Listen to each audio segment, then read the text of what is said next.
뒷머리의 흉터를 많이 남기지 않기 위해서 여러 가지 기법들을 이젠 쓰게 되었습니다. 과거에 처음에 우리가 모발이식을 처음 할 때만 하더라도 지금하고는 상당히 많은 차이가 있었던 것 같고, 그때는 머리 뒤에 흉터를 신경 쓰기보다는 일단 앞에 심는 게 너무나 중요한 일이었기 때문에 뒷머리는 약간 뒷전으로 밀어놓고 앞에 심는 거에 집중만 했던 것 같습니다. 근데 세월이 좀 많이 지나고 환자분들의 니즈도 많이 좋아졌기 때문에 의사들도 뒷머리에 대한 흉터를 적게 남기는 법에 대해서 많이 연구를 하게 되었고, 지금 어떻게 많이 발전이 돼가지고 절개식의 흉터를 덜 남기게 하는지 거기에 대해서 그림을 보면서 설명을 드리겠습니다. 우리가 이제 머리가 이렇게 있는데요. 보통 뭐 아시다시피 이게 세이프트 존이라고 그래가지고 보통 사람마다 좀 다르지만 요 귀를 중심으로 해가지고 요 정도로 우리가 세이프트 존으로 보죠.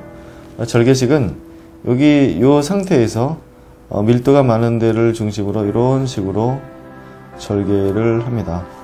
절개를 해가지고 이걸 띄어내게 되죠. 이렇게 띄어내면 절개식의 가장 큰 장점이 이렇게 머리카락이 보이죠. 머리카락이 보이기 때문에 이제 우리가 그 숙련된 테크니션들이 이걸로 이제 하나씩 분리하게 됩니다. 나이프로 하나씩 분리하게 되죠. 이게 이제 절개식의 가장 큰 장점이죠. 직접 보고하기 때문에 생착률이 높을 수 있다. 그 뒤에는 이 뒤에를 꿰매게 됩니다. 꿰매게 되면 이제 이게 일자의 흉이 되겠죠. 이런 일자의 흉이 되는데, 여태까지 우리가 신경을 많이 안 썼던 이유는 머리가 있기 때문에 흉터를 가릴 수 있다는 거죠. 머리로 완전히 가려지기 때문에 흉이 보이지 않는다. 그래서 어쩌면 처음에 15년, 20년 전에 모발이식을 할 때 우리 의사들이 흉에 대한 신경을 많이 안 썼는지도 모르겠습니다. 가릴 수 있는 머리가 있기 때문에. 근데 이제 환자분들은 그조차도 이제는 싫은 거죠.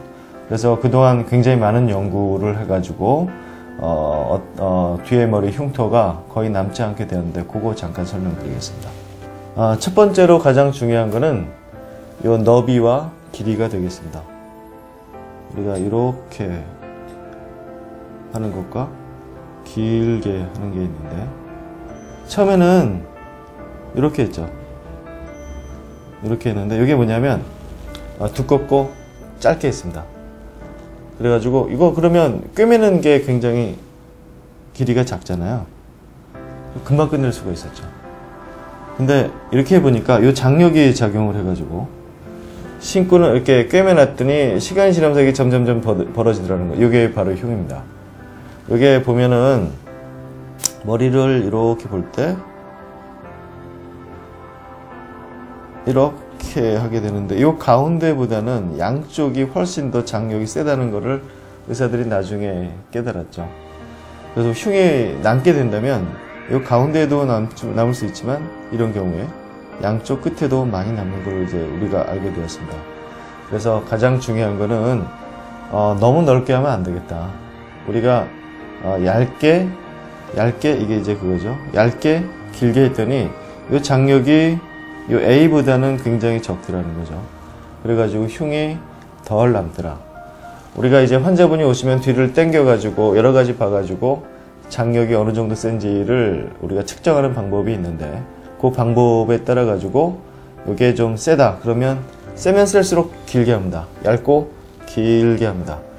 어떻게 보면 흉이 더 많이 남지 않을까 생각하는데 벌어지는 것보다 훨씬 낫다는 거죠. 아까 우리 환자분을 보셨지만 얇고 길게 하는 경우에는 이게 거의 보이지 않기 때문에 길어도 별 의미는 없습니다. 오히려 욕심을 내가지고 짧고 두껍게 하면 흉이 많이 남게 된다. 그렇게 됐고, 이게 이제 첫 번째 기법이 되겠고요. 그 다음에 두 번째는 트리코 파이톤이라고 그래가지고 우리가 이렇게 절개를 하게 되면 문항이 이렇게 잘리는 경우도 있고 그렇지 않은 경우도 있는데, 이 면을 아주 잘 맞추는 게 굉장히 중요합니다. 이 면과 이 면을 잘 붙여야지만 흉이 남지 않습니다. 이걸 이제 트리코 파이톤 기법이라고 그래가지고 저희는 이 면과 면을 잘 붙이는 기법을 사용하고 있고요. 또 하나는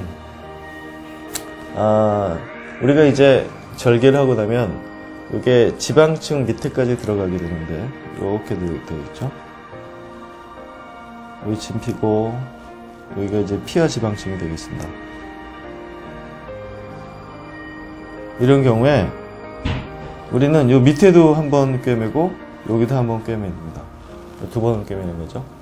있으면 밑에도 꿰매고 위에도 꿰매게 됩니다. 그러면 이게 훨씬 더 단단하게 해가지고 벌어지지 않게 된다.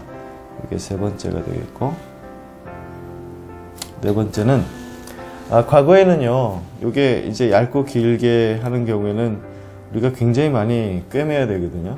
과거에는 우리가 모를 때는요, 팔 다리를 꿰매는 아주 굵은 실을 썼었어요.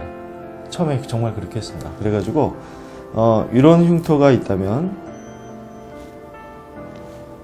굵은 실을 쓰면 꿰매는 자국이 이렇게 큽니다. 이렇게 커요.